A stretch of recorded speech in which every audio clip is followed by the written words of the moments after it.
అలాగే పవన్ కళ్యాణ్ గారిని అనేక మాటలు మాడిచ్చారే, ఆ రోజు మీకు న్యాయ వ్యవస్థలో చట్టం గురించి తెలియలేదా ముసలినక్క?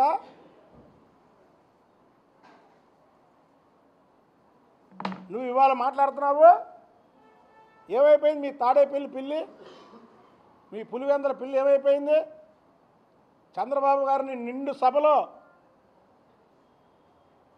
ఆయన కుటుంబం గురించి మాట్లాడుతుంటే ఎకిలినవు నవ్వాడే పిల్లి.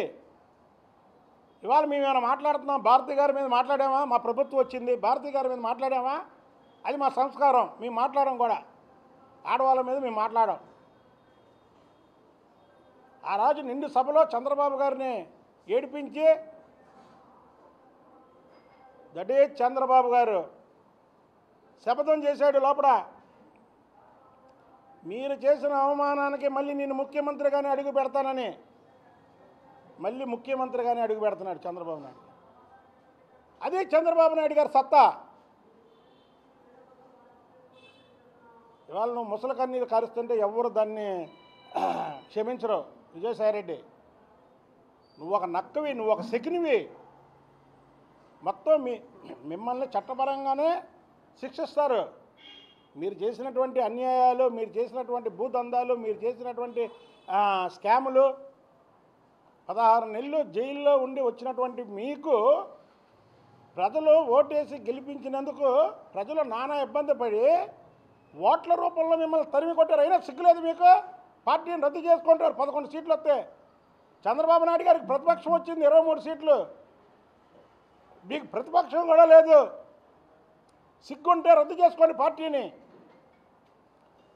సిగ్గు లేకపోతే పార్టీ ఉంచుకోండి.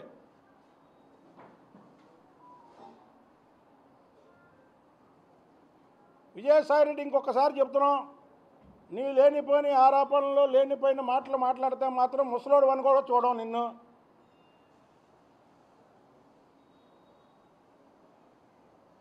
అన్ని పచ్చి అబద్ధాలు మాట్లాడతావు నువ్వు. కాబట్టి నీకు చెప్తున్నావు, ఇంకొకసారి వార్నింగ్ ఇస్తున్నావు. ఇప్పుడు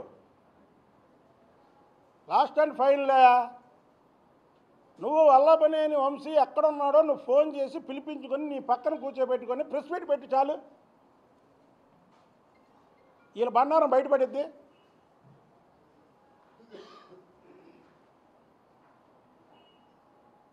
కాబట్టి మేము ఒకటే చెప్తున్నాం విజయసాయిరెడ్డికి, నువ్వు ముసలి నక్కవి, శకునివి, మీ ఆటలకి ఈ రాష్ట్రంలో సాగనివ్వం, సాగవు. నేను చెప్పినట్టు చక్కగా బుద్ధిగా మీ పార్టీని రద్దు చేసుకొని మీరు ఇళ్లలో కూర్చొని చక్కగా కేసులు వాయిదాలప్పుడల్లా వాయిదాలకు వెళ్ళి వాళ్ళు వేసే శిక్షని జీవితకాలం జైల్లో ఉండి అనుభవిస్తే చేసిన తప్పులకి కొంతైనా మీకు ఉపశమనం లోపల జైల్లో కలుగుతుంది. అంతేగాని ఈ లేనిపోని ఆరోపణలు చేసి రాష్ట్రంలో ఏదో అయిపోతుందని, ఏది రాష్ట్రాన్ని అగ్నిగుండంలా మార్చింది మీరు. మార్చి ఇవాళ ఇలా మాట్లాడతారా? మాట్లాడడం, సోషల్ మీడియాలో పెట్టడం, ఇవన్నీ ఈ ముసలి నక్కను, ఈ ముసలి నక్కన పక్కన ఉన్న వాళ్ళకి కనబడలేదా వినబడలేదా అని అడుగుతున్నాం. అరాచకాలు చూస్తే ఒకటి కాదు, జూన్ 4 ఎన్నికల ఫలితాలు ముందు వచ్చే వరకు కూడా పిల్లులు పులి తోలు కప్పుకొని ప్రవర్తించినట్టు జగన్మోహన్ రెడ్డి కానీ, లేదా విజయసాయిరెడ్డి కానీ, అలాగే ఇక్కడ కొడాలి నాని, వంశీ, అవినాష్, దారంపూడి చంద్రశేఖర్ రెడ్డి, అంబటి రాంబాబు, పిన్నెల్లి రామకృష్ణారెడ్డి, ఇంకా చాలామంది, వీళ్ళందరూ పిల్లులు పులుల్లాగా యాక్ట్ చేశారు ప్రభుత్వాన్ని అడ్డం పెట్టుకొని. ఎన్నికల ఫలితాల తర్వాత ఎక్కడా కూడా రాష్ట్రంలో మీరు ఒక్కసారి చూడండి, ప్రజలకు విన్నవించడానికి ఈ ప్రెస్ మీట్ పెట్టింది ఇవాళ. ఏదో చిన్న చిన్న సంఘటనలు తప్ప ఏ పెద్ద సంఘటనలు ఈ రాష్ట్రంలో జరగ. ఇంకా తెలుగుదేశం పార్టీ నాయకుడినే కర్నూలులో చంపేశారు. ఏది మా ప్రభుత్వం వచ్చిన తర్వాత. మా ప్రభుత్వం వచ్చిన తర్వాత ఏదైనా చిన్న చిన్న సంఘటనలు జరిగినా వాళ్ళ మీద కేసులు పెట్టారు.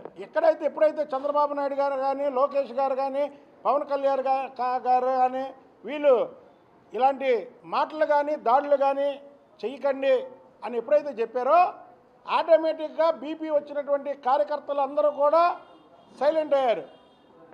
దీన్ని మళ్ళీ రెచ్చగొట్టి విధంగా ఈ ముసలి నక్క విజయసాయిరెడ్డి నిన్న ప్రెస్ మీట్ పెట్టాడు. ఏమా విజయసాయిరెడ్డి, నీకు కనబట్టలేదా? విజయవాడలో అవినాష్ పార్టీ ఆఫీస్ మీద దాడి చేసినప్పుడు ఖండించావా? కొడాలి నాని చంద్రబాబు నాయుడు గారిని ఇష్టానుసారం మాట్లాడినప్పుడు ఖండించారా?